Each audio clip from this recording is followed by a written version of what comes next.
I thank God for this wonderful opportunity that God has given us to gather in the presence of God this evening time. And I greet you all in the matchless name of our Lord and Savior Jesus Christ this evening time for this Bible study. Last week we had some technical issues while I was screen sharing. So I think you might have missed the slides last week. So let's do one thing. I will screen share those slides one more time, and will briefly explain those points one more time. Then we will go to the next portion. കഴിഞ്ഞ ക്ലാസ്സിൽ നമ്മൾ എടുത്തുകൊണ്ടിരുന്നപ്പോൾ ഒരു സ്ലൈഡോ ഒന്നോ രണ്ടോ slide കഴിഞ്ഞപ്പോഴത്തേക്കും screen ഷെയറിങ്ങിൻ്റെ കാര്യത്തിൽ ഇച്ചിരി technical issues വന്നതുകൊണ്ട് നമുക്ക് തുടർന്ന് കാണിക്കാനായിട്ട് ഒത്തില്ല. അതുകൊണ്ട് ഞാനിപ്പോൾ അത് ഒന്ന് ജസ്റ്റ് കാണിച്ചു പോകാനായിട്ട് ആഗ്രഹിക്കുന്നു. നിങ്ങൾ പെട്ടെന്ന് പിന്നെ ഫോണിനകത്തോ അല്ലെങ്കിൽ പിന്നെ നമ്മൾ ഈ കാണിക്കുന്ന സ്ലൈഡ്സ് ഒരു പക്ഷേ പിന്നെ നിങ്ങളൊന്ന് എഴുതിയെടുക്കാൻ ഉള്ള സമയമുണ്ടെങ്കിൽ എഴുതിയെടുക്കാൻ ട്രൈ ചെയ്യണമെന്ന് ഓർപ്പിക്കുന്നു. കർത്താവ് നമ്മളെ അനുഗ്രഹിക്കട്ടെ. പ്രാർത്ഥനയോടെ ദൈവത്തിൻ്റെ സന്നിധിയിലായിരിക്കാൻ തക്കവണ്ണം ദൈവം നമ്മെ സഹായിക്കട്ടെ. കർത്താവ് നമ്മെ ഇന്ന് രാത്രിയിലെ ഈ ക്ലാസ്സിൽ അനുഗ്രഹിക്കട്ടെ എന്ന് പ്രാർത്ഥിക്കുന്നു. സോ ഇതായിരുന്നു നമ്മൾ കഴിഞ്ഞ ക്ലാസ്സിൽ സ്റ്റാർട്ടിങ് തൊട്ട് നമ്മൾ ചിന്തിച്ച് വന്നത്. ആ ഭാഗത്തേക്ക് നമുക്ക് പോകാം. So in this particular slide, we've been discussing about the prophetical words of Jesus Christ, which is mentioned in Matthew chapter 24 and also in Revelation chapter 6. അതായത് മത്തായി സുവിശേഷം 24-ാം അധ്യായത്തിൽ കർത്താവ് യേശുക്രിസ്തു പ്രൊഫറ്റിക്കലായിട്ട് കൊടുത്തിരുന്നതായിരിക്കുന്ന ചില കാര്യങ്ങളെക്കുറിച്ച് നമ്മൾ ചിന്തിച്ചു. അതോടൊപ്പം we were trying to compare the prophetical words of Jesus Christ with the Revelation chapter 6. So in Revelation chapter 6 നമ്മൾ കാണുന്നത് അപ്പോസ്തലനായ യോഹന്നാൻ പറഞ്ഞിരിക്കുന്നതായ കാര്യങ്ങളാണ്. അതേ കാര്യങ്ങൾ തന്നെ ഇൻ മാത്യു ചാപ്റ്റർ 24 നമ്മൾ കാണാൻ തക്കവണ്ണം സാധിക്കുന്നുണ്ട്. അതൊക്കെയാണ് നമ്മൾ ചിന്തിച്ചത്. Because in Matthew chapter 24 verses 4 and 5 we read about false Christ. So at the same time in Revelation chapter 6 we read about white horse rider in verses 1 and 2, and in Matthew chapter 24 we read about the wars, യുദ്ധങ്ങളെ കുറിച്ച് നമ്മൾ വായിക്കുന്നു verse 6-ൽ. But at the same time in Revelation chapter 6 we read about red horse, which means അതും ഒരു വാറാണ്. അതിനെയാണ് കാണിക്കുന്നത്. So അത് 3-ാമത്തെ വാക്യവും 4-ാമത്തെ വാക്യവുമാണ് നമുക്കവിടെ കാണാൻ സാധിക്കുന്നത്.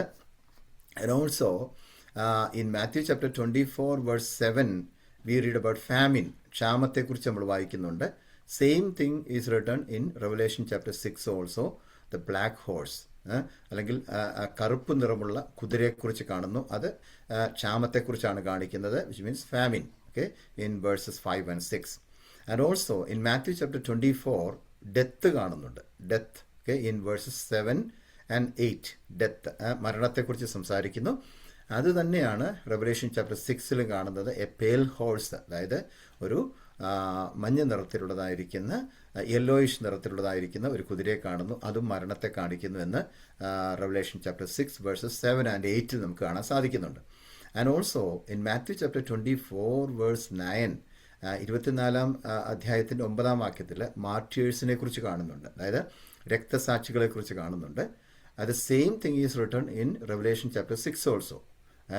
റെവലേഷൻ ചാപ്റ്റർ 6-ൽ എഴുതിയിരിക്കുന്നത് മാർട്ടിയേഴ്സ് അണ്ടർ ദി ഓൾട്ടർ എന്നാണ്. അതായത് വേഴ്സസ് 9 to 11 കാണുന്നത് യാഗപീഠത്തിന് കീഴെയുള്ളതായിരിക്കുന്ന രക്തസാക്ഷികളെക്കുറിച്ചാണ് അവിടെ സംസാരിക്കുന്നത്. And the final one is in Matthew chapter 24 verses 10 to 13, 10 മുതൽ 13 വരെയുള്ള വാക്യങ്ങളിൽ ദ വേൾഡ് വൈഡ് ഖേയോസ് കാണുന്നുണ്ട്. അതായത് ഒരു യൂണിവേഴ്സൽ ആയിട്ടുള്ള ലോകമെമ്പാടും സംഭവിക്കാൻ പോകുന്നതായിരിക്കുന്ന ഒരു നാശത്തെക്കുറിച്ച്, ഖേയോസിനെ കുറിച്ച് കാണുന്നുണ്ട്. അതേ കാര്യം തന്നെ റെവലേഷൻ ചാപ്റ്റർ 6 verses 12 to 17 കാണാനായിട്ട് സാധിക്കുന്നുണ്ട്. സോ വേൾഡ് വൈഡ് ഖേയോസിനെ കുറിച്ച് കാണാൻ സാധിക്കുന്നുണ്ട്. And then after that I was trying to address a question. The question is, is there any difference between Antichrist and Satan and are they the same persons? എനിക്ക് ലഭിച്ചൊരു ക്വസ്റ്റ്യനാണ്. ആ question ഞാൻ answer ചെയ്തു. എന്നാൽ ഒന്നും കൂടെ just പറഞ്ഞങ്ങ് വിടാനുള്ള സമയമേ നമുക്കിന്നുള്ളൂ. അതിനുശേഷം നമുക്ക് അടുത്ത പോർഷനിലോട്ട് കയറണം. സോ ക്വസ്റ്റ്യൻ എന്തായിരുന്നു? ഈ ആൻറ്റി ക്രൈസ്റ്റ് അല്ലെങ്കിൽ എതിർ ക്രിസ്തു എന്ന് പറയുന്നതും സാത്താൻ എന്ന് പറയുന്നതും ഒരേ വ്യക്തി തന്നെ ആയിരുന്നോ എന്നുള്ളതായിരുന്നു ചോദ്യം. അല്ലെങ്കിൽ ഇത് രണ്ടുപേരും ഒരാൾ തന്നെയാണോ? സാത്താനും ആൻറ്റി ക്രൈസ്റ്റും അല്ലെങ്കിൽ സാത്താനും എതിർ ക്രിസ്തുവും ഒരേ ആൾ തന്നെയാണോ എന്നുള്ളതായിരുന്നു ചോദ്യം. So basically we were reading 1 John chapter 2 verses 18 and 19 and also chapter 4 verse 3. അപ്പം ഇത് നമ്മൾ ക്വസ്റ്റ്യൻ വന്നിരിക്കുന്നത് മനസ്സിലാക്കാൻ വേണ്ടി നമ്മൾ വായിച്ച വാക്യങ്ങൾ ഏതായിരുന്നു? 1 യോഹന്നാന്റെ സുവിശേഷം 2-ാം അധ്യായത്തിൻ്റെ 18-19 വാക്യങ്ങളായിരുന്നു. So in 1 John chapter 2 verses 18 and 19 നമ്മൾ വായിക്കുന്നത് എങ്ങനെയാണ്? ദെൻ കുഞ്ഞുങ്ങളെ, ഇത് അന്ത്യനാഴികയാകുന്നു, എതിർ ക്രിസ്തു വരുന്നു എന്ന് നിങ്ങൾ കേട്ടിട്ടുണ്ടല്ലോ. ഇപ്പോൾ അനേകം എതിർ ക്രിസ്തുക്കൾ എഴുന്നേറ്റിരിക്കുകയാൽ അന്ത്യനാഴികയാകുന്നു എന്ന് നമുക്കറിയാം. Children, it is the last hour, and just as you heard that antichrist is coming, even now many antichrist have appeared. From this we know that it is the last hour. So we need to understand in 1 John chapter 2 verses 18 and 19, it is very clearly written that, there are many antichrist, and this is the time that we know as the last hour. അന്ത്യനാഴികയായിരിക്കുന്നു എന്ന് യോഹന്നാൻ അപ്പോസ്തലൻ അവിടെ പറഞ്ഞതിന് ശേഷമായിട്ട് അതിനോട് ചേർത്ത് പറയുന്നൊരു കാര്യമാണ്. എന്താണ്? ഓൾറെഡി കുറേ ആൻറ്റി ക്രൈസ്റ്റുകൾ അല്ലെങ്കിൽ കുറേ എതിർ ക്രിസ്തുക്കൾ നമ്മുടെ ഇടയിൽ എഴുന്നേറ്റിരിക്കുന്നു എന്ന് പറഞ്ഞിരിക്കുന്നു. So there will be a confusion about, there are people asking question, is already the Great Tribulation started? No. The Great Tribulation will be happening after the return of Jesus Christ, after the second coming of Jesus Christ. But at the same time, why it is written in 1 John chapter 2 verses 18 and 19? ഇങ്ങനെ എന്തുകൊണ്ടാണ് എഴുതിയിരിക്കുന്നത്? Already ഇവിടെ എതിർ ക്രിസ്തുക്കൾ വന്നിരിക്കുന്നു എന്ന് എഴുതിയിരിക്കുന്നതിൻ്റെ കാരണം എന്താണ്? The reason is in chapter 4 verse 3. 4-ാം അധ്യായത്തിൻ്റെ 1 യോഹന്നാൻ ലേഖനം തന്നെ 4-ാം അധ്യായത്തിൻ്റെ 3-ാമത്തെ വാക്യത്തിലാണ് അതിൻ്റെ ആൻസർ കിടക്കുന്നത്. എന്താണെന്നറിയാമോ? യേശുവിനെ സ്വീകരിക്കാത്ത യാതൊരു ആത്മാവും ദൈവത്തിൽ നിന്ന് ഉള്ളതല്ല, അത് എതിർ ക്രിസ്തുവിൻ്റെ ആത്മാവ് തന്നെ. അത് വരുമെന്ന് നിങ്ങൾ കേട്ടിട്ടുണ്ടല്ലോ, അത് ഇപ്പോൾ തന്നെ ലോകത്തിൽ ഉണ്ട്. So every spirit that does not confess Jesus is not from God. This is the spirit of the Antichrist, of which you have heard that it is coming, and now it is already in the world. അപ്പോൾ ഈ ഭൂമിയിൽ already ഉള്ള ആളുകളെ കുറിച്ചാണ് പറഞ്ഞിരിക്കുന്നത്. അവരാരാണെന്നാണ് 1 John chapter 2 verse 18 and 19 പറഞ്ഞിരിക്കുന്നത്. They went out from us എന്നാണ് പറഞ്ഞിരിക്കുന്നത്. അതായത് നമ്മുടെ കൂടെയുള്ളവരായിരുന്നു, പക്ഷെ അവരെന്ത് ചെയ്തു? ഈ വിശ്വാസം വിട്ടിട്ട് അവർ പിന്മാറ്റത്തിലേക്ക് പോയി. അല്ലെങ്കിൽ നമുക്കിങ്ങനെ പറയാം, they have gone back sliding, അല്ലെങ്കിൽ ഒരു പിന്മാറ്റത്തിൻ്റെ അവസ്ഥയിലേക്ക് പോയതായിരിക്കുന്ന ഒരു കൂട്ടം ആളുകളെക്കുറിച്ചാണ് പറയുന്നത്. അവരിപ്പോൾ പറയുന്നത് എന്താണ്? There is no Christ. The Christ or Jesus Christ is not living. They don't believe in Jesus Christ. Even once they were believers, and they were, you can call them as a Christians, and they were worshipping God. But at the same time, because of many reasons, they left the faith in Jesus Christ and they became backsliders. അങ്ങനെ പിന്മാറ്റക്കാരായിട്ട് പോയിരിക്കുന്ന ആളുകൾ ഒരുപക്ഷെ ഏത്തീസ്റ്റായിട്ട് മാറിയേക്കാം. അവർ ഒരു ദൈവത്തിലും വിശ്വാസമില്ലാത്തവരായിട്ട് മാറിയിട്ടുണ്ട്. അങ്ങനെയുള്ളവരെ കുറിച്ചാണ് പറയുന്നത്. They went out from us. എന്താണ്? അവർ നമ്മുടെ ഇടയിൽ നിന്നും പോയവരാണ്. Okay, but if they are not continuing in the faith, then they are having the spirit of Antichrist. അവർ ഇപ്പോൾ പോയതിന് ശേഷമായിട്ട് ദൈവത്തെ പിൻപറ്റുന്നില്ലെങ്കിൽ, കർത്താവിൽ അവർ വിശ്വസിക്കുന്നില്ലെങ്കിൽ, തീർച്ചയായിട്ടും അവരിൽ ഏത് ആത്മാവാണ് വ്യാപരിക്കുന്നത്? എതിർ ക്രിസ്തുവിൻ്റെ ആത്മാവാണ് വ്യാപരിക്കുന്നത്. Because they are teaching the false teaching, false doctrine. അതായത് തെറ്റായ ഉപദേശം അവർ പഠിപ്പിക്കുന്നത് കൊണ്ട് അവരെ എങ്ങനെ നമ്മൾ കൺസിഡർ ചെയ്യണം? എതിർ ക്രിസ്തുവിൻ്റെ ആത്മാവുള്ളതായിരിക്കുന്ന ആളുകളായിട്ട് കൺസിഡർ ചെയ്യാൻ കഴിയുമെന്നാണ് നമുക്ക് കാണാൻ സാധിക്കുന്നത്. So that is known as the spirit of Antichrist. So ഇത്രയും കാര്യങ്ങൾ മനസ്സിലായി ഞാൻ വിശ്വസിക്കുന്നു. കാരണം ആൻറ്റി ക്രൈസ്റ്റ് എന്ന് പറയുന്ന ഒരൊറ്റ ആൾ മാത്രമാണ് but Antichrist will be in control during the time of Great Tribulation.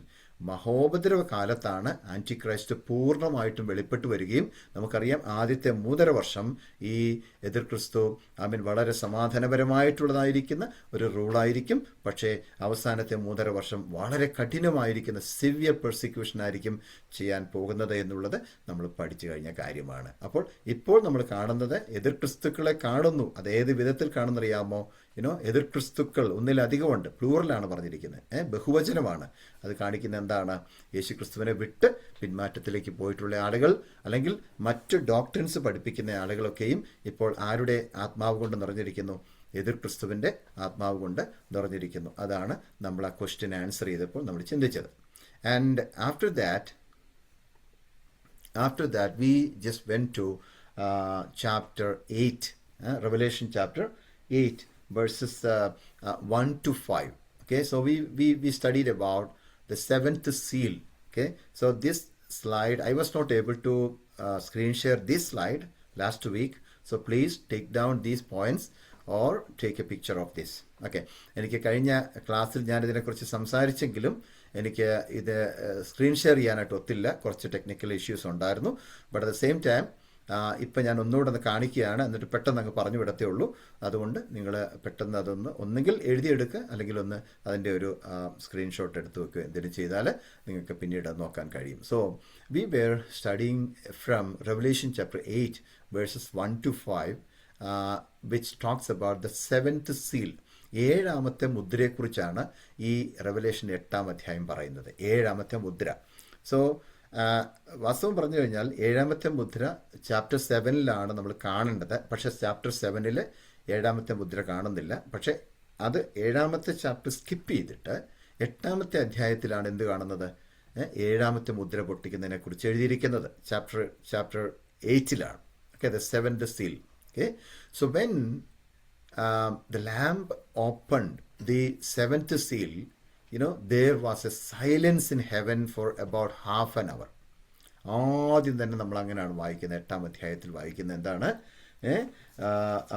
കുഞ്ഞാട് മുദ്ര പൊട്ടിച്ചപ്പോൾ, 7ാമത്തെ മുദ്ര പൊട്ടിച്ചപ്പോൾ, anti can you read that verse, maybe the first verse, chapter 8. When he opened the 7th seal, there was silence in heaven for about half an hour. അവൻ 7ാം മുദ്ര പൊട്ടിച്ചപ്പോൾ സ്വർഗ്ഗത്തിൽ ഏകദേശം അരമണിക്കൂറോളം മൗനതയുണ്ടായി. Okay, silence in heaven for about half an hour. Okay, very briefly we were thinking about that because there is a reason why you find a silence in heaven for about half an hour. ഒരു അരമണിക്കൂറത്തെ മൗനത സ്വർഗത്തിൽ കാണുന്നു എന്നാണ് നമുക്കവിടെ കാണാൻ സാധിക്കുന്നത്. Because all these things are coming from heaven. In other sense, we can say that like Antichrist is ruling here during the time of Great Tribulation. മഹോപദ്രവ കാലത്ത് ആരാണ് ഇവിടെ റൂൾ ചെയ്യുന്നത്? എതിർ ക്രിസ്തുവാണ്. പക്ഷെ അതേസമയം തന്നെ so Antichrist has got the permission from God to do all these things, to make all these damages to the people, to the earth. ഈ ഭൂമിയിലും മനുഷ്യർക്കും അന്ന് ജീവിക്കുന്നവർക്കുമൊക്കെ ഒരു കേട് വരുത്താനായിട്ട് അല്ലെങ്കിൽ ഒരു ഹാം ചെയ്യാനായിട്ട് ഉള്ളതായിരിക്കുന്ന അധികാരം എതിർ ക്രിസ്തുവിന് ദൈവം കൊടുത്തിരിക്കുകയാണ്. So in that particular moment we need to understand at the same time there is a silence in heaven for about half an hour. എന്തുകൊണ്ടായിരിക്കണം അങ്ങനെ ഒരു സൈലൻസ് അവിടെ ഉണ്ടായത്? we can believe that it is a calm or a break before the storm, because after the 3.5 years of the Great Tribulation, in the second part of this 7 years, അല്ലെങ്കിൽ രണ്ടാമത്തെ 3.5 വർഷത്തിനകത്ത് വലിയൊരു സ്റ്റോമാണ് വരാൻ പോകുന്നത്. വലിയൊരു അതികഠിനമായിരിക്കുന്ന പീഡനമാണ് വരാൻ പോകുന്നത്. പക്ഷേ അതിന് തൊട്ട് മുൻപ് അല്ലെങ്കിൽ അത് തുടങ്ങുന്നതിന് തൊട്ട് മുൻപായിട്ടുള്ളതായിരിക്കുന്ന ഒരു ചെറിയ ക്വയറ്റ്നെസ് ആയിരിക്കും, അല്ലെങ്കിൽ ഒരു ബ്രേക്ക് പോലെയാണ് ഒരു ഹാഫ് ആൻ അവർ നമുക്ക് കാണാൻ സാധിക്കുന്നത്. കുറച്ച് നേരത്തേക്ക് ഒരു ബ്രേക്ക് കഴിഞ്ഞതിന് ശേഷം വലിയൊരു പ്രശ്നം വരാൻ പോകുന്നു എന്ന് കാണിക്കാൻ വേണ്ടി ആയിരിക്കണം എന്ത് ചെയ്തിരിക്കുന്നത്, ഒരു ഹാഫ് ആൻ അവർ സൈലൻസ് നമുക്കവിടെ കാണാൻ സാധിക്കുന്നത്. And also the second thing is it should be a mark of transition to a greater judgment. Okay, because thus far they were seeing that they were having a lighted judgment, ഒരു ചെറിയ വിധത്തിലുള്ളതായിരിക്കുന്ന സമാധാനത്തോടു കൂടെ ഉള്ളതായിരിക്കുന്ന ന്യായവിധിയായിരുന്നു 3.5 വർഷം ആദ്യമായിട്ട് നമ്മൾ കാണുന്നത്. Okay, but അത് change ചെയ്യുമ്പോൾ അല്ലെങ്കിൽ ഒരു ട്രാൻസിഷൻ സംഭവിക്കാൻ പോകുകയാണ്. Okay, from the from a slight judgment it is going to a greater judgment. വലിയ അതിഭീകരമായിരിക്കുന്ന ഒരു ന്യായവിധി ആ സമയത്ത് ഉണ്ടാകാൻ പോകുന്നു. അതിനുള്ളതായിരിക്കുന്ന ഒരു ട്രാൻസിഷൻ ടൈം പോലെയാണ് നമുക്ക് ഹാഫ് ആൻ അവർ എന്ത് ചെയ്യുന്നു, സ്വർഗത്തിലൊരു മൗനമായിട്ടിരിക്കുകയാണ്. ആ സമയത്തിനുള്ളിൽ അവൻ എന്താണ് സംഭവിക്കാൻ പോകുന്നതെന്നുള്ളത് ആ ബുക്ക് തുറന്നപ്പോൾ അല്ലെങ്കിൽ സ്ക്രോള് തുറന്നപ്പോൾ അവിടെയുള്ള സ്വർഗത്തിലുള്ള എല്ലാവർക്കും അത് മനസ്സിലായി. ഇങ്ങനെയുള്ള കാര്യങ്ങളാണ് ഈ ഭൂമിയിൽ ഇനിയിപ്പം സംഭവിക്കാൻ പോകുന്നത്. അതിനുള്ളൊരു സമയമായിട്ട് നമുക്ക് ഹാഫ് ആൻ അവറിനെ നമുക്കവിടെ കാണുവാനായിട്ട് സാധിക്കുന്നുണ്ട്. At the same time there are 3 kinds of judgements. 3 വിധത്തിലുള്ളതായിരിക്കുന്ന ന്യായവിധിയെക്കുറിച്ച് ഈ റെവലേഷൻ പറയുന്നുണ്ട്, ബുക്ക് ഓഫ് റെവലേഷൻ പറയുന്നുണ്ട്. What is the first one? The seal judgement, അതായത് മുദ്ര പൊട്ടിക്കുമ്പോൾ ഉണ്ടാകുന്നതായിരിക്കുന്ന ന്യായവിധിയാണ് ഒന്നാമത്തത്. Okay, and what is the second one? The trumpet judgement, അതായത് കാഹളം ഊതുമ്പോൾ ഈ ഭൂമിയിലേക്ക് വരുന്നതായിരിക്കുന്ന പ്രശ്നങ്ങൾ അല്ലെങ്കിൽ ന്യായവിധി. And the third one is the vials of wrath judgement, അതായത് ക്രോധകലശത്തിൻ്റെ, ദൈവത്തിൻ്റെ ക്രോധകലശത്തിൻ്റെ ന്യായവിധി. Okay, 3 types of judgments that God is going to send through the Antichrist during the time of Great Tribulation. The first one is the seal judgment. Like, എന്താണ് ഈ മുദ്രകൾ ഓരോന്നോരോന്നായിട്ട് പൊട്ടിക്കുമ്പോൾ അല്ലെങ്കിൽ തുറക്കുമ്പോൾ ഒരു വലിയ ന്യായവിധി ഈ ഭൂമിയിലേക്ക് ദൈവം അയക്കുകയാണ്, ഒന്നാമത്തത്. And the second one is when the trumpet is blown, അതായത് ഓരോരോ ചാപ്റ്റർ 8 തൊട്ടാണ് അത് കാണുന്നത്. ചാപ്റ്റർ 8 തൊട്ടാണ് അത് കാണുന്നത്. ദ ട്രംപറ്റ് ജഡ്ജ്മെൻ്റ് എന്ന് പറഞ്ഞാൽ ഓരോ കാഹളങ്ങളും ഊതുന്ന സമയത്ത് അവിടെ എന്തൊക്കെയാണ് സംഭവിക്കുന്നത് എന്നുള്ളത് നമ്മൾ ഡീറ്റെയിൽ ആയിട്ട് പഠിക്കാൻ പോവുകയാണ്. സോ ട്രംപറ്റ് ജഡ്ജ്മെൻറ്റ്, കാഹളത്തിൻ്റെ ന്യായവിധി. And the third one is the vials of wrath judgement, അതായത് ക്രോധ കലശങ്ങൾ ഓരോന്ന് ഈ ഭൂമിയിലേക്ക് ഒഴിക്കുന്നതായിട്ടാണ് അവിടെ നമ്മൾ പഠിക്കാൻ പോകുന്നത്. ഓക്കെ, ക്രോധ കലശങ്ങൾ, അങ്ങനത്തെ ഒരു ജഡ്ജ്മെൻറ്റും കൂടെ വരാനായിട്ട് പോകുന്നു. അതാണ് അത്രയും നേരം നമ്മൾ ഈ സ്ലൈഡിൽ നിന്ന് ചിന്തിച്ചത്. Okay, so now we are moving to the next point that we will have to come back to chapter 7 of the book of Revelation now. Okay, ഇവിടെ തൊട്ടാണ് ഇന്ന് നമ്മൾ ചിന്തിക്കാൻ പോകുന്നത്. ഇതുവരെയുള്ളത് കഴിഞ്ഞ ക്ലാസ്സിൽ വരെ ചിന്തിച്ചതായിരിക്കുന്ന കാര്യങ്ങളാണ്. എന്നാൽ ഇന്ന് നമ്മൾ സ്റ്റാർട്ട് ചെയ്യുന്നത് ചാപ്റ്റർ 7 നിന്നാണ്. So let us open Revelation chapter 7 and look into those portions. And in chapter 7 we see there are 2 different group of people. 7ാമത്തെ അധ്യായം നമ്മൾ പഠിക്കുമ്പോൾ ആദ്യമേ മനസ്സിലാക്കേണ്ട 1-2 കാര്യങ്ങൾ പറഞ്ഞതിന് ശേഷം നമുക്ക് ആ പോയിന്റിലോട്ട് പോകാം. ഒന്നാമതായിട്ട് മനസ്സിലാക്കേണ്ടത്, so you can see 2 different group of people in the chapter 7. 7ാമത്തെ അധ്യായത്തിൽ 2 വ്യത്യസ്തരായിരിക്കുന്ന 2 ഗ്രൂപ്പ് ഓഫ് പീപ്പിൾ നമുക്കവിടെ കാണാൻ സാധിക്കുകയാണ്. What is the first group? The first group is mentioned in chapter 7 verses 4 to 8. 7ാം അധ്യായത്തിൻ്റെ 4 മുതൽ 8 വരെയുള്ളതായിരിക്കുന്ന വാക്യങ്ങളിലാണ് ഒന്നാമത്തെ ഗ്രൂപ്പിനെ കുറിച്ച് നമുക്ക് കാണാൻ സാധിക്കുന്നത്. എന്താണ് ആ ഗ്രൂപ്പിൻ്റെ പേര്? The 144,000 people. 1,44,000 പേര് അടങ്ങുന്നതായിരിക്കുന്ന ഒരു വലിയ കൂട്ടം ആളുകൾ. 1,44,000 പേര് എന്ന് പറയുമ്പോൾ നമുക്ക് മനസ്സിലാകും എത്ര പേരുണ്ട്, എത്ര സ്ഥലമുണ്ടെങ്കിൽ അത്രയും പേരെ ഉൾക്കൊള്ളാൻ സാധിക്കും, അല്ലേ? So this is a vast group of people. They are known as the sealed 1,444,000 people. അതായത് എന്താണ്, നെറ്റിമേൽ മുദ്ര പതിപ്പിച്ചിരിക്കുന്നതായിരിക്കുന്ന ഒരു കൂട്ടം ആളുകൾ, 144,000 പേര് എന്നാണ് അവിടെ എഴുതിയിരിക്കുന്നത്. And what is A second group? The second group is in verses 9 to 17. Verses 9 to 17. 7 മുതൽ 17 വരെയുള്ളതായിരിക്കുന്ന വാക്യങ്ങളിലാണ് രണ്ടാമത്തെ ഗ്രൂപ്പിനെ നമുക്ക് കാണാനായിട്ട് സാധിക്കുന്നത്. അതെന്താണ്? The great multitude in white robes. അതായത് വെള്ള വസ്ത്രം ധരിച്ചിരിക്കുന്നതായ ഒരു വലിയ ജനക്കൂട്ടത്തെ കാണുന്നു. അവിടെ നമ്പറില്ല, എത്ര പേരുണ്ടെന്ന് അവിടെ പറഞ്ഞിട്ടില്ല. ഒരു വലിയ ജനക്കൂട്ടത്തെ കാണുന്നു. Remember, there are two different group of people in chapter 7. The first group is mentioned in chapter 7 verses 4 to 8, the 144,000 people. Okay, and the second group is mentioned in chapter 7 verses 9 to 17, and that is known as the great multitude in white robes. വെള്ള വസ്ത്രം ധരിച്ചിരിക്കുന്ന ഒരു എന്താണ്, എണ്ണിക്കൂടാത്ത അല്ലെങ്കിൽ എണ്ണിത്തിട്ടപ്പെടുത്താൻ പറ്റാത്തിടത്തോളം ഒരു കൂട്ടം ആളുകളെ കുറിച്ച് രണ്ടാമത്തെ ഗ്രൂപ്പിൽ പറയുന്നു. So first of all let us study about the 144,000 sealed people.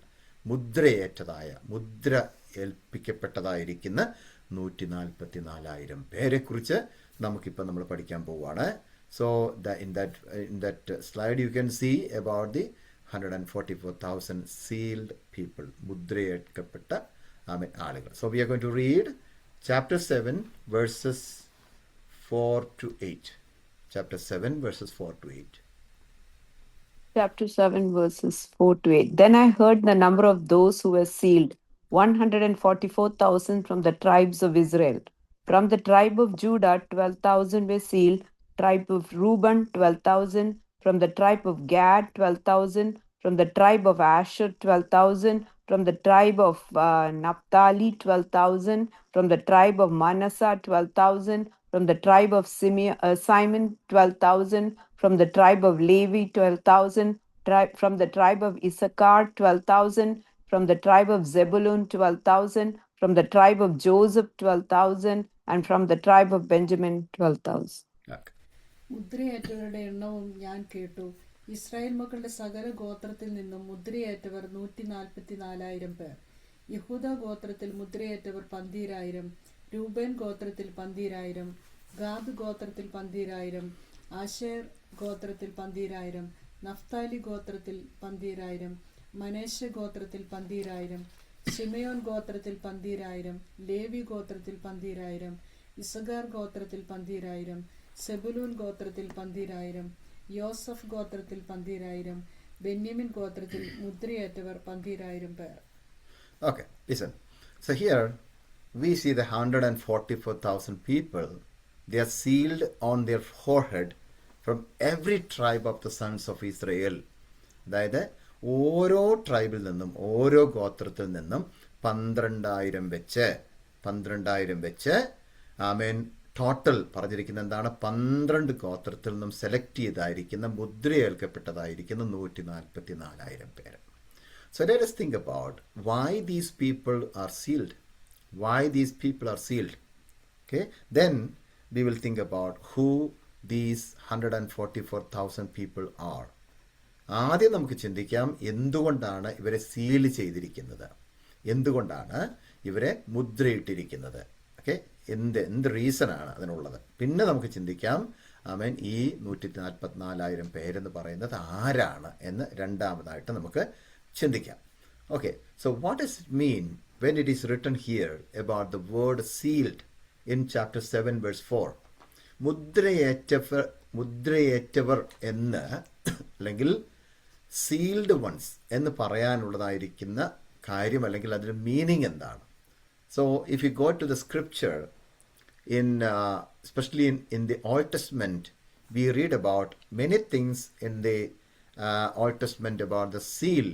Like often the seal is indicating about the ownership, authority and protection. ഈ 3 കാര്യങ്ങളാണ് നമ്മൾ ബൈബിളിൽ, പ്രത്യേകിച്ച് പഴയ നിയമത്തിൽ സീലിനെ കുറിച്ച് കാണുമ്പോൾ, മുദ്രയെക്കുറിച്ച് കാണുമ്പോൾ പ്രധാനമായിട്ട് നമുക്ക് കാണാൻ സാധിക്കുന്നത്. എന്തൊക്കെയാണ്? ഒരു ഓണർഷിപ്പ് ഉണ്ട്, അല്ലെങ്കിൽ ഉടമസ്ഥ അവകാശമുണ്ട്, അതോറിറ്റി ഉണ്ട്, അല്ലെങ്കിൽ അധികാരത്തെക്കുറിച്ച് കാണിക്കുന്നു. ദെൻ പ്രൊട്ടക്ഷൻ, അതായത് ഒരു സുരക്ഷിതത്വം. ഇത്രയും കാര്യങ്ങളെ കാണിക്കാൻ വേണ്ടിയാണ് ഈ സീൽ അല്ലെങ്കിൽ മുദ്ര എന്ന പദപ്രയോഗം ബൈബിളിൽ നമുക്ക് കാണുവാൻ തക്കവണ്ണം സാധിക്കുന്നത്. നമുക്ക് അതിനെക്കുറിച്ച് ചിന്തിക്കാം. So let us read examples നമ്മൾ നോക്കാൻ പോവുകയാണ്. There are 3 examples. The first one is in Genesis chapter 41 verse 42. 41-ാം അധ്യായം, ഉൽപ്പത്തി പുസ്തകം 41-ാം അധ്യായം 42-ാം വാക്യം വായിക്കും.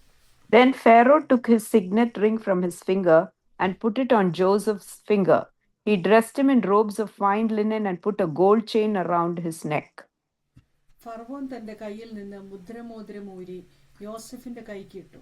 അവന് നേർമയുള്ള വസ്ത്രം ധരിപ്പിച്ചു, ഒരു സ്വർണ്ണ സരപ്പളിയും അവന്റെ കഴുത്തിലിട്ടു. So I told you that always in the Old Testament when we read about seal, മുദ്ര എന്ന പദം ഉപയോഗിക്കുമ്പോൾ സാധാരണയായിട്ട് മുദ്ര മോതിരം എന്നും കൂടെ ഉണ്ട്. അതിനെക്കുറിച്ച് ചിന്തിക്കുമ്പോൾ പ്രധാനമായിട്ടും മനസ്സിലാക്കേണ്ടത് ഓണർഷിപ്പ് ഉണ്ട്, അതോറിറ്റി ഉണ്ട്, പ്രൊട്ടക്ഷൻ ഉണ്ട്, ഉടമസ്ഥാവകാശമുണ്ട്, അധികാരമുണ്ട്, സുരക്ഷിതത്വമുണ്ട്. ഇത് മൂന്നുമാണ് പ്രധാനമായിട്ടും. So for example Genesis chapter 41 verse 42 അവിടെ എന്താ കാണുന്നത്? Pharaoh the king he took off his signet അല്ലേ, സിഗ്നെറ്റ് റിംഗ് അല്ലേ, എന്താണ് മുദ്രാമോതിരം ഫറവോൻ എന്ത് ചെയ്തു? രാജാവാകുന്ന ഫറവോൻ അവൻ്റെ കയ്യിൽ നിന്നും ഊരിയിട്ട് എന്ത് ചെയ്തു?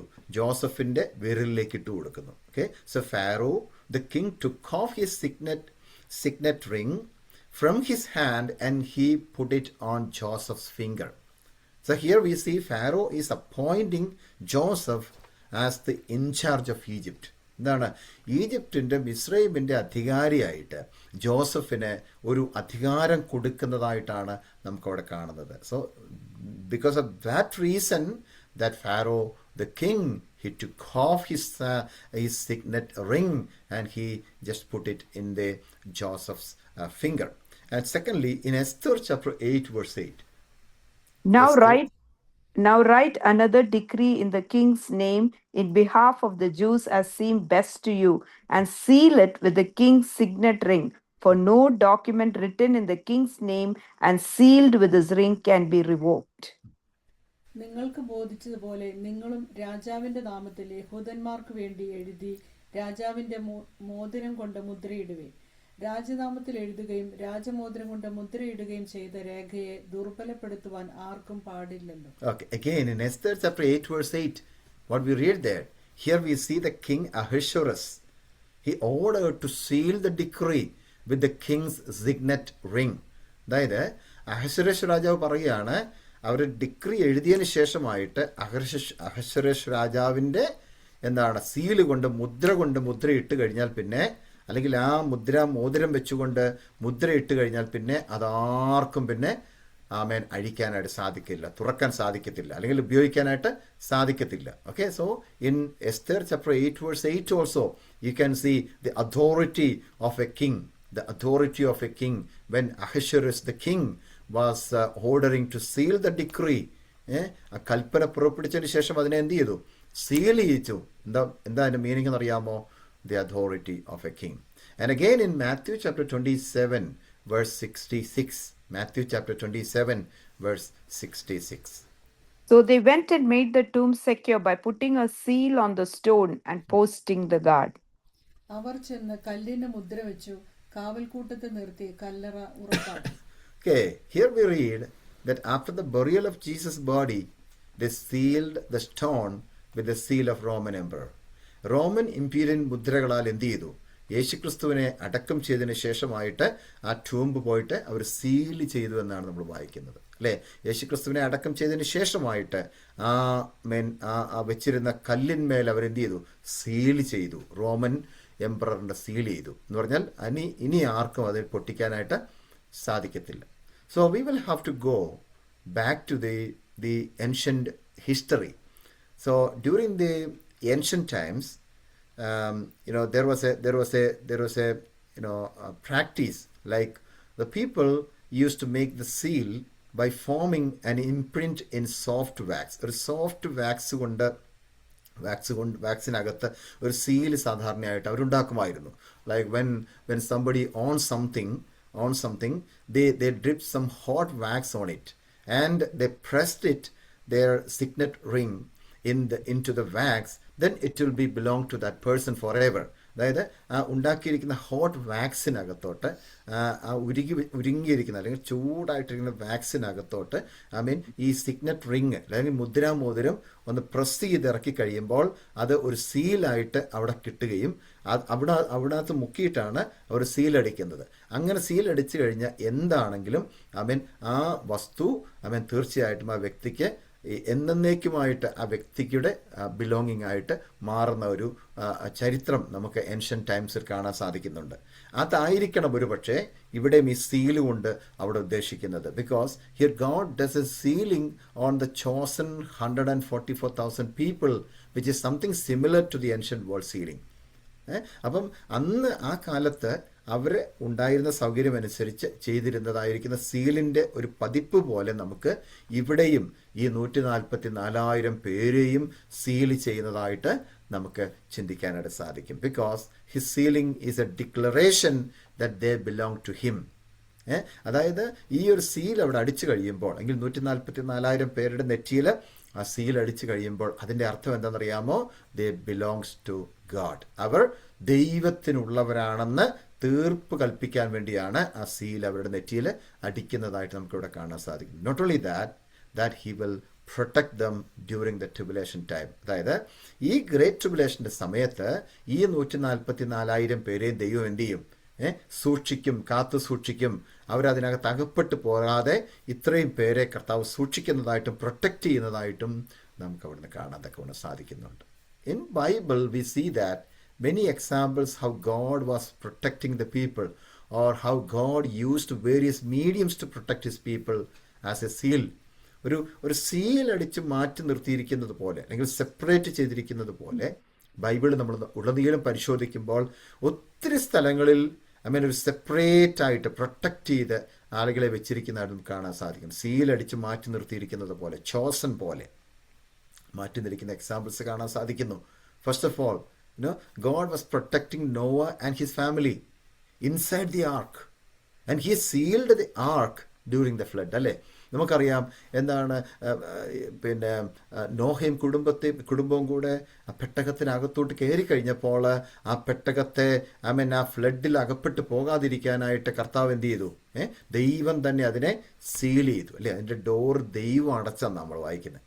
So God was trying to protect Noah and his family inside the ark, and he sealed the ark during the flood time. Okay, and secondly, we know the blood of the lamb was the seal of protection for the Israelites during the time of plagues. അല്ലെ? ബാധ, 10ാമത്തെ ബാധയാകുന്ന കടിഞ്ഞൂൽ സംഹാരം ഇങ്ങനെ വരുന്ന സമയത്ത് ആ Israel ജനത്തെ ഈജിപ്തിൽ എങ്ങനെയാണ് സുരക്ഷിതരായിട്ട് അവിടെ ഇരുന്നത്? The blood of the lamb ആയിരുന്നു. അല്ലെ? കുഞ്ഞാടിൻ്റെ രക്തം ഒരു കട്ടളക്കാലിന്മേൽ കണ്ടു കഴിയുമ്പോൾ ആ കടിഞ്ഞൂൽ സംഹാരം സംഭവിക്കാതെ അവിടുന്ന് ഒഴിഞ്ഞു പോകുന്നതായിട്ട് കാണാൻ സാധിക്കുന്നു. So when they are inside the house, and if there is A lamb, if there is a blood of the lamb, so we can know that they are already sealed. The people of Israel, they were sealed with the blood of Jesus, blood of the lamb, as a protection from the plagues. Okay, and thirdly, we understand God protected Rahab the harlot. അല്ലേ? എന്താണ്? വേശ്യയായിരുന്ന ഒരു രാഹബിനെ ദൈവം protect ചെയ്യുന്ന കാണാൻ സാധിക്കുന്നുണ്ട്. അവരെ ഒരു protection കൊടുക്കുന്നുണ്ട്, അവിടെ ഒരു സീൽ അടിക്കുന്നുണ്ട്. എങ്ങനെയാണെന്നറിയാമോ? It was with a seal of a scarlet thread at her window. അല്ലേ? അവിടെ ആ ജനലിൻ്റെ അടുത്ത് എന്ത് ചെയ്യാണ്? ജനലിൻ്റെ അവിടെ ഒരു സ്കാർലറ്റ് ത്രെഡ്, ഒരു നൂല് അവിടെ കെട്ടി തൂക്കിയിടുന്നതായിട്ട് നമ്മൾ കാണാൻ സാധിക്കുന്നുണ്ട്. While the nation of Israel came to capture the city of Jericho. അല്ലേ? അപ്പം എരിഹോ സിറ്റിയെ പിടിച്ചടക്കാനായിട്ട് വരുന്നതായിരിക്കുന്ന ഇസ്രായേൽ ജനം വരുമ്പോൾ ഈ രാഹബ് എന്ന് പറയുന്ന വേശ്യയുടെ വീടിൻ്റെ ജനലിൻ്റെ അവിടെ എന്താ കാണുന്നത്? ഒരു ചരട് കാണുന്നു. അല്ലേ? ഒരു ചുമന്ന ചരട് കാണുന്നു. അത് കാണുന്ന ഉടനെ അതെന്തായിട്ട് മാറുകയാണ്? ഒരു സീല് പോലെ, ഒരു മുദ്ര പോലെ. അതായത് God was protecting Rahab the harlot with a seal of scarlet thread, while the people of Israel were capturing the city of Jericho. എരിഹോവിനെ പിടിക്കാൻ വരുമ്പോൾ അവിടെ രക്ഷപ്പെട്ടു. അപ്പോൾ 3 എക്സാമ്പിൾസ് ആണ് ഞാൻ നിങ്ങളോട് പറഞ്ഞത്. അത് ഞാൻ ആ സ്ലൈഡിൽ കൊടുത്തിട്ടുണ്ട്. സോ നമുക്കത് കാണാൻ സാധിക്കും. അല്ലേ? God protected Noah and his family inside the ark as a seal, and the people of Israel, they were protected inside their houses with the blood of the lamb. അതായത് കുഞ്ഞാടിൻ്റെ രക്തത്താൽ അവരെന്ത് ചെയ്തു? പ്രൊട്ടക്റ്റ് ചെയ്യപ്പെട്ടു. while the plagues were spreading all over the Egypt. And thirdly, God protected Rahab the harlot with a seal of the scarlet thread as a seal. Okay, so these are the 3 examples we saw. And also we know today God's people are sealed by the Holy Spirit. അല്ലേ? നമ്മൾ ഇന്ന് എങ്ങനെയാണ് seal ചെയ്യപ്പെട്ടിരിക്കുന്നത്? ദൈവത്തിൻ്റെ മക്കൾ ഇന്ന് എഫേസ്യ ലേഖനം 1-ാം അധ്യായത്തിൻ്റെ 13-14 വാക്യങ്ങൾ വായിക്കുമ്പോൾ കാണാൻ സാധിക്കുന്നുണ്ട്.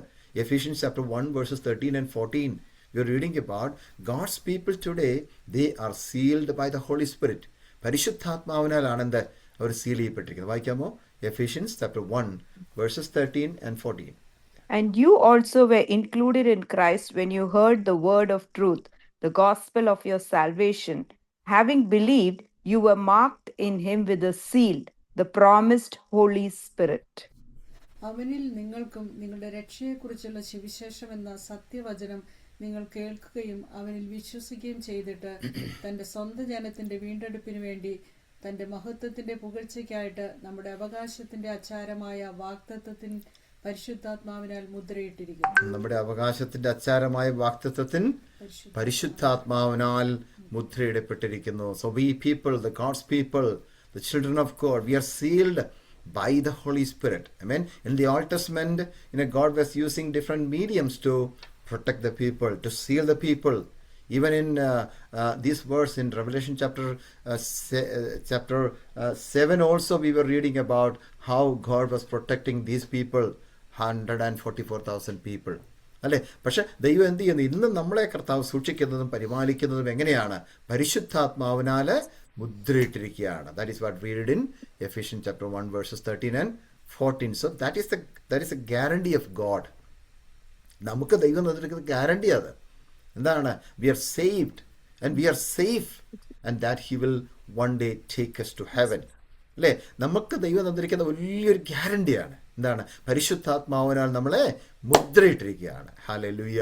അതുകൊണ്ട് നമുക്കറിയാം we are saved. നാം രക്ഷിക്കപ്പെട്ടവരാണെന്നും we are safe ആണെന്നും നാം സുരക്ഷിതത്വമുള്ളവരാണെന്നും and also one day he will take us to heaven. നമ്മളെ ഇവിടെ നിന്ന് കർത്താവിൻ്റെ സന്നിധിയിലേക്ക് സ്വർഗത്തിലേക്ക് കൊണ്ടുപോകും എന്നുള്ളതിൻ്റെ ഉറപ്പായിട്ട് നമ്മൾ എന്ത് ചെയ്തിരിക്കുന്നു?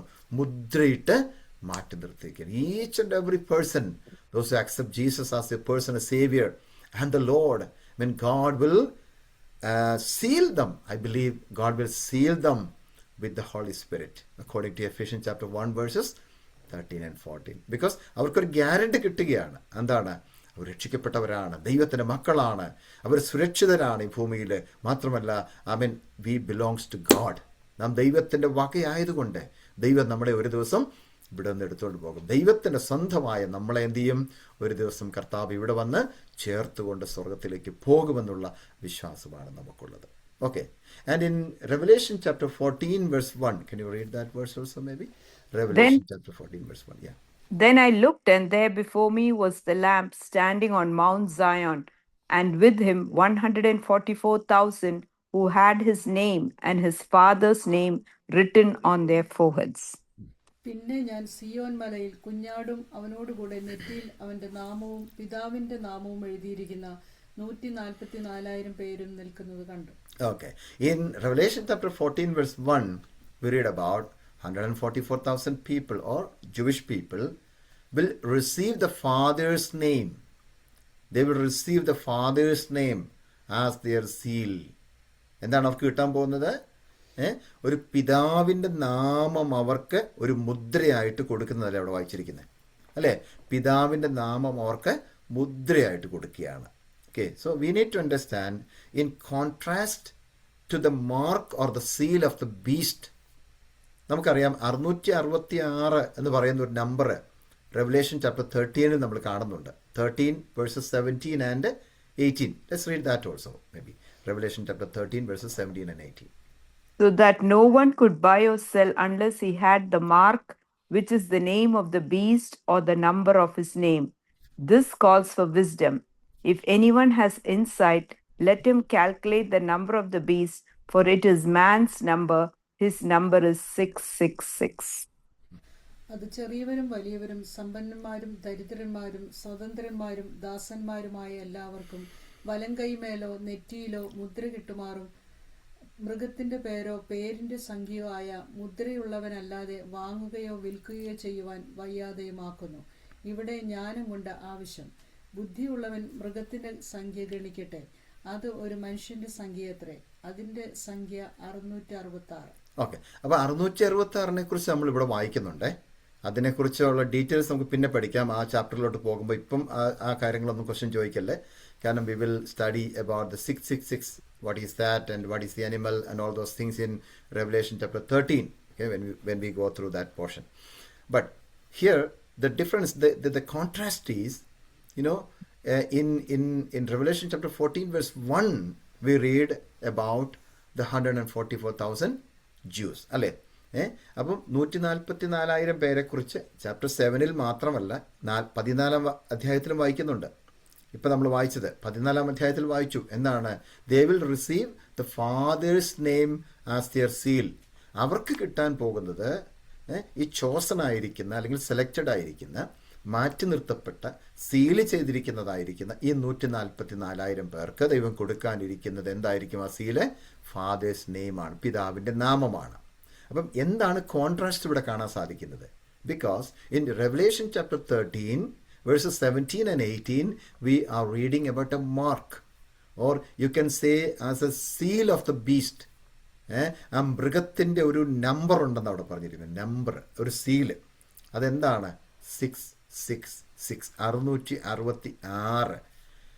ഈ 666 എന്ന് പറയുന്നത് എതിർ ക്രിസ്തുവിൻ്റെ നമ്പറായിട്ടാണ് അവിടെ കാണാൻ സാധിക്കുന്നത്. Okay, the seal of the beast, the number of Antichrist. Okay, so Antichrist will give those who follow him the seal as a 666. ഇത് നെറ്റിമേലോ കൈമേലോ ഇല്ലാത്തവർക്ക് വാങ്ങാനോ വിൽക്കാനോ ഒന്നും സാധിക്കത്തില്ല.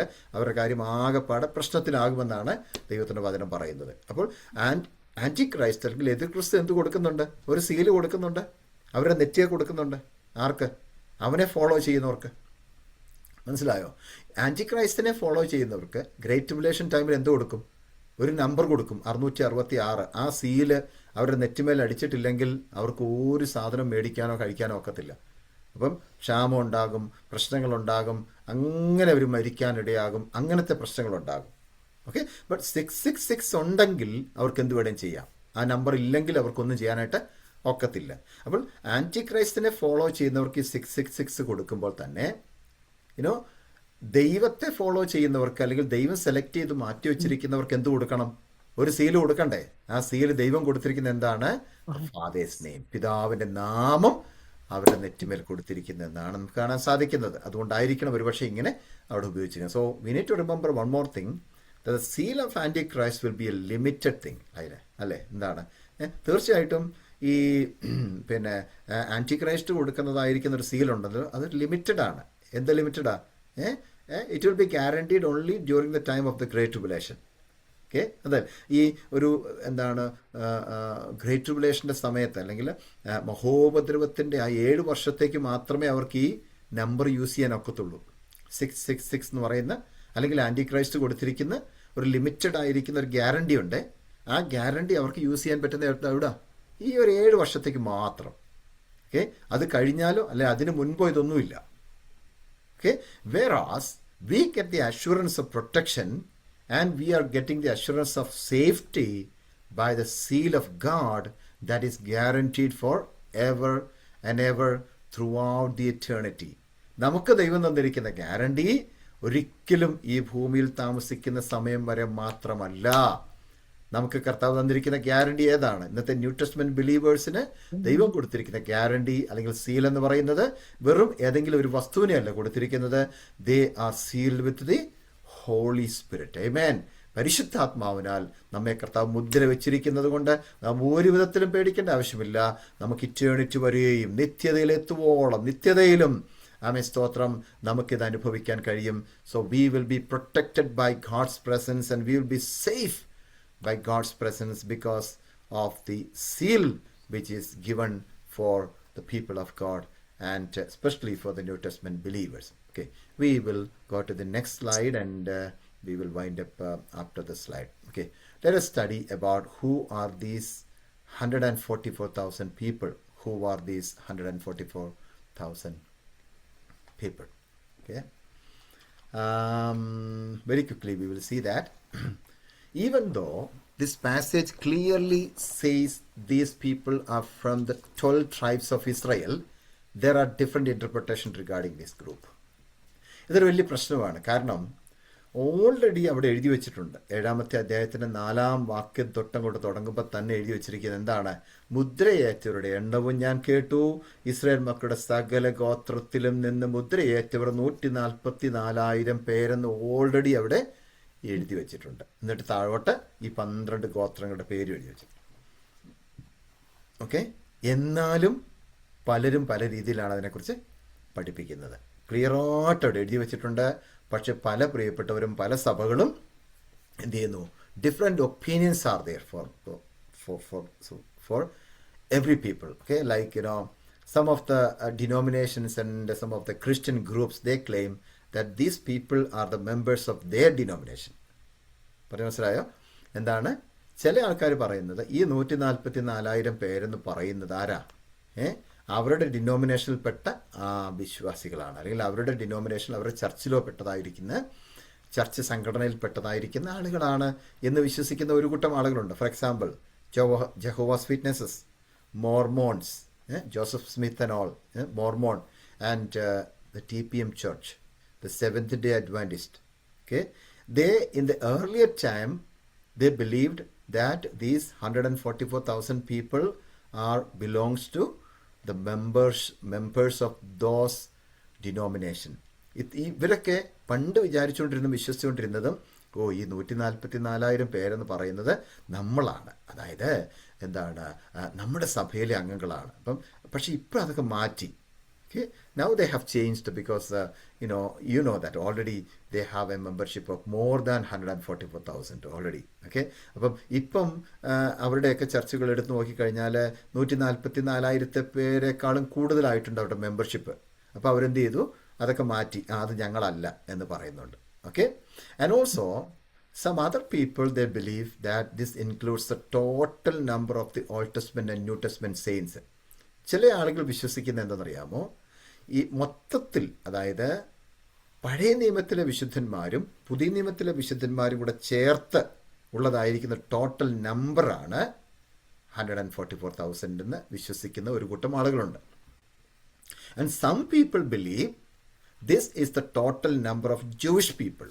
അതായത് യഹൂദന്മാരുടെ ഇടയിൽ നിന്ന് 144,000 പേര് മാത്രമേ ഇങ്ങനെ സീൽ ചെയ്ത് മാറ്റി നിർത്തത്തുള്ളൂ, ബാക്കി എല്ലാവരും നരകത്തിൽ പോകുമെന്ന് വിശ്വസിക്കുന്ന ആൾക്കാരുണ്ട്. Okay? And also some other people are believing that this group will be the New Testament believers, those who are washed by the blood of the Lamb. ചില ആൾക്കാർ വിശ്വസിക്കുന്നത് പുതിയ നിയമ കാലഘട്ടത്തിൽ വിശ്വാസത്തിലേക്ക് വന്ന യേശുക്രിസ്തുവിൻ്റെ രക്തത്താൽ വീണ്ടും ജനിക്കപ്പെട്ടതായിരിക്കുന്ന ആളുകൾ മാത്രമാണ് 144,000 പേരെന്ന് വിശ്വസിക്കുന്നവരുമുണ്ട്. ഓക്കെ, ഇത് മനസ്സിലാക്കാൻ വേണ്ടി മാത്രം ഞാൻ പറഞ്ഞതേ ഉള്ളൂ. But it is strongly believed that this group of people will be the chosen people from among the Jews to proclaim the gospel of the kingdom of God during the time of Great Tribulation period. തീർച്ചയായിട്ടും നമുക്കിവിടുന്ന് മനസ്സിലാക്കാൻ സാധിക്കുന്ന ഒരു കാര്യമുണ്ട്, അവിടെ തന്നെ എഴുതിയിട്ടുണ്ട്. എന്താണ്? Strong ആയിട്ട് നമുക്ക് വിശ്വസിക്കാം, കർത്താവായ യേശു ക്രിസ്തുവിൻ്റെ അല്ലെങ്കിൽ സുവിശേഷത്തിൻ്റെ, രാജ്യത്തിൻ്റെ സുവിശേഷം പ്രസംഗിക്കാനായിട്ട് ദൈവം ആ ഗ്രേറ്റ് ട്രിബുലേഷൻ്റെ സമയത്ത് തിരഞ്ഞെടുത്ത് മാറ്റിവെക്കുന്ന യഹൂദന്മാരാണ്. തീർച്ചയായിട്ടും യഹൂദന്മാരാണ് ആര്? ഈ 144,000 പേര്. Okay, so let us believe that these chosen people will be from among the Jewish community from each tribe 12,000. Okay, അത്രയും പേര് 12,000 പേരെ വെച്ച് ഇങ്ങനെ സെലക്ട് ചെയ്തിട്ട് ആമേൻ ഓരോ ഗ്രൂപ്പായിട്ട് വെച്ചിട്ട് ടോട്ടലി എത്രയായി? 144,000 പേരെക്കുറിച്ചാണ് നമുക്ക് അവിടെ വായിക്കാൻ തക്കവണ്ണം ആമേൻ സാധിക്കുന്നത്. Okay, then these people are known as the Messianic Jews. ഇവരെ നമ്മൾ അറിയപ്പെടുന്നത് എങ്ങനെയാണെന്നറിയാമോ? ഒരു മശിഹൈക യഹൂദന്മാരെന്നാണ് വിളിക്കുന്നത്. അതായത് they will proclaim the gospel during the time of the Great Tribulation. അപ്പം ഈ വലിയ ഗ്രേറ്റ് ട്രിബുലേഷൻ നടക്കുമ്പോൾ, വലിയ മഹോപദ്രവം നടക്കുന്ന സമയത്ത് എന്താ സംഭവിക്കും? ഈ 144,000 പേരും എല്ലാവരോടും പ്രസംഗിക്കുമെന്നാണ് ദൈവത്തിൻ്റെ വചനം പറയുന്നത്. അവർ പ്രസംഗിക്കും, യേശുക്രിസ്തുവിനെ കുറിച്ച് അവർ പറയും, ഒരു കിങ്ഡം വരാൻ പോകുന്നു എന്ന് അവർക്ക് മനസ്സിലായിട്ട് അവർ പ്രസംഗിക്കാൻ തുടങ്ങുമെന്നാണ് വചനം പറയുന്നത്. That means God will send them out to serve as witnesses for him. കർത്താവിനെ ഒരു ദൃക്സാക്ഷികളായിട്ട്, കർത്താവിനെ സാക്ഷികളായിട്ട് ഈ 144,000 പേരെയും വിടും. Okay, so we need to understand these 144,000 Jewish representatives will accept Jesus as their Messiah, and also they will become the bold evangelists for God. അവരാരായിട്ട് മാറും? ഈ 144,000 പേരായിട്ട് ആരായിട്ട് മാറും? യേശു ക്രിസ്തുവിൽ വിശ്വസിച്ചിട്ട് അവർ പറയും, അയ്യോ ഇതാണ് മശിഹ, ഇതുവരെ വന്നിട്ടുള്ളതായിരിക്കുന്ന ആൻറ്റി ക്രൈസ്റ്റ് മശിഹ അല്ലായിരുന്നു, ഞങ്ങൾ ആദ്യം വിശ്വസിച്ചു അയ്യോ ആൻറ്റി ക്രൈസ്റ്റ് ആണ് മശിഹ എന്ന്. പക്ഷേ ഇപ്പം ഞങ്ങൾക്ക് മനസ്സിലായി ഈ എതിർ ക്രിസ്തു അല്ല മശിഹ, മശിഹ എന്ന് പറയുന്നത് ജീസസ് ക്രൈസ്റ്റ് ആണ്. അപ്പോൾ അവരെന്ത് ചെയ്യാൻ തുടങ്ങുന്നറിയാമോ? They will start to preach or they will start to witness Jesus to all over the world, and they will become the bold evangelists for God. അങ്ങനെ അവരാരായി മാറും? വലിയ പ്രീച്ചേഴ്സായിട്ട്, ഇവാഞ്ചലിസ്റ്റായിട്ട് അവർ മാറും എന്നാണ് നമുക്ക് വിശ്വസിക്കാനായിട്ട് സാധിക്കുന്നത്. So not only that God will use these Jewish witnesses to fulfill the prophecy that Jesus made shortly before his crucifixion, which is mentioned in Matthew chapter 24 verse 14. Let us read that verse also. Matthew chapter 24 verse 14. And this gospel of the kingdom will be preached in the whole world as a testimony to all nations, and then the end will come. രാജ്യത്തിന്റെ ഈ സുവിശേഷം സകല ജാതികൾക്കും സാക്ഷ്യമായി ഭൂലോകത്തിലൊക്കെയും പ്രസംഗിക്കപ്പെടും, അപ്പോൾ അവസാനം വരും. നമ്മൾ ഈ വാക്യം വായിക്കുമ്പോൾ ഇപ്പോഴത്തെ സിറ്റുവേഷൻ മാത്രമേ നമ്മൾ പലപ്പോഴും ചിന്തിക്കത്തുള്ളൂ. എന്താണ്? ഈ സുവിശേഷം എല്ലായിടത്തും എത്തിക്കഴിയുമ്പോൾ കർത്താവ് വരും എന്നുള്ളൊരു ചിന്തയാണ് നമ്മുടെ മനസ്സിലോട്ട് ഇപ്പോഴും വരുന്നത്. അത് മാത്രമല്ല, completely this prophecy or this promise will be fulfilled during the time of the great tribulation. അതും കൂടെ നമ്മൾ ചിന്തിക്കണം.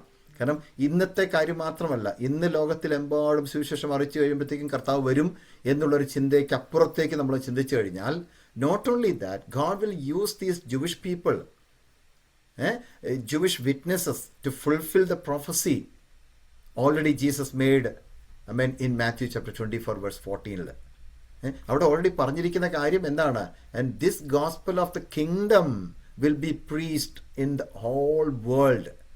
Okay, so ഈ ഗോസ്പലിന്റെ പ്രത്യേകത എന്തായിരിക്കും എന്നറിയാമോ? This is going to be the gospel of the kingdom. രാജ്യത്തിന്റെ സുവിശേഷമാണ് അന്ന് അവർ പ്രസംഗിക്കാൻ പോകുന്നത്. രാജ്യത്തിന്റെ സുവിശേഷം. ഏത് രാജ്യത്തിൻ്റെയാണ്? ദൈവരാജ്യം സ്ഥാപിക്കപ്പെടാൻ പോകുന്നു. So they will be mainly focusing on the 1000 years of millennial kingdom. അപ്പം 1000 ആണ്ട് വാഴ്ചയെക്കുറിച്ച് അവർക്കറിയാം. ആ 1000 ആണ്ട് വാഴ്ചയുടെ ആ കിങ്ഡത്തെക്കുറിച്ച്, അല്ലെങ്കിൽ സ്ഥാപിക്കാൻ പോകുന്നതായിരിക്കുന്ന, കർത്താവ് സ്ഥാപിക്കാൻ പോകുന്ന ആ രാജ്യത്തെക്കുറിച്ചായിരിക്കും അവർ പ്രസംഗിക്കാൻ പോകുന്നത്. ആ പ്രസംഗത്തെക്കുറിച്ച് അനേകർ കേട്ടിട്ട് എന്ത് ചെയ്യും? They will preach all over the world as a testimony to all the nations, and then the end will come. Okay, so അതാണ് മലയാളത്തിൽ നമ്മൾ അങ്ങനെ തന്നെയാണ് വായിക്കുന്നത്. ആ സമയത്താണ് എന്ത് വരാൻ പോകുന്നത്? ഒരു അവസാനം അന്ന് സംഭവിക്കാൻ പോകുന്നു. എന്ത് അവസാനമാണ്? ആ ഗ്രേറ്റ് ട്രിബുലേഷൻ്റെ അവസാനം കൂടി അന്ന് സംഭവിക്കാൻ പോകുന്നു. അതാണ് കാണാം. So this will be the purpose of choosing these 144,000 people from the Jewish nations. മനസ്സിലാക്കുക, ഇതൊരിക്കലും പുതിയ നിയമവിശ്വാസികളല്ല. ഈ 144,000 പേരാരാണ്? യഹൂദന്മാരുടെ ഇടയിൽ നിന്ന് തിരഞ്ഞെടുക്കപ്പെട്ടതായിരിക്കുന്ന, സീൽ ചെയ്തിരിക്കുന്ന, മാറ്റി നിർത്തിയിരിക്കുന്നതായ 144,000 പേരാണ്. Okay, so we know who are these people, because in Revelation chapter 7 verse 4 it is specifically written that these ones, 144,000 sealed people will be from every tribe of the sons of Israel. Okay, so we are going to wind up our class by this slide now. So let us all look into the Lord in prayer.